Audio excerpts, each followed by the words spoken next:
Lewis Hamilton trying new tactic which c0uld hinder Australian Grand Prix result. Lewis Hamilton has warned he has a new tool on his car for this weekend in a bid to help Mercedes solve their car issues. He explained the device would make his car a little bit heavier but would help the team gain more information. It is possible the extra weight could compromise Hamilton's race result on Sunday for the benefit of long-term gain. After Australia there is a 2-week gap where teams could work on their cars ahead of the first European race in Imola. Hamilton said, "He and I had slightly different cars as we are trying all different things. I've got something on my car which makes the car a little bit heavier. Hopefully it will enable the team to gain more information from the race tomorrow, so I hope from that we can start to make some progress." Despite the extra tool, Hamilton was still able to put his car 5th on the grid for tomorrow's Australian Grand Prix. Hamilton's teammate George Russell will line up directly behind after setting a lap 1/10 slower in an action-packed session.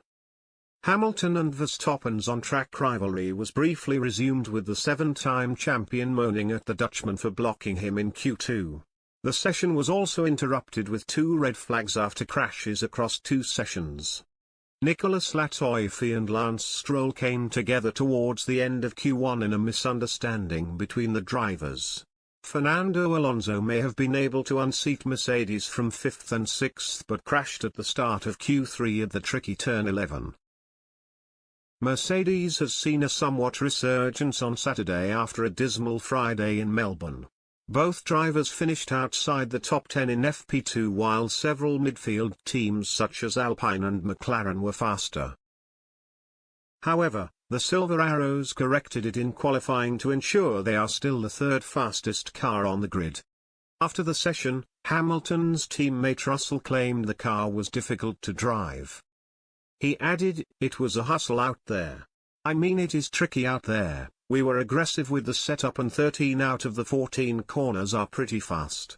Approaching that high-speed corner, I think I was 4/10 slower than Norris.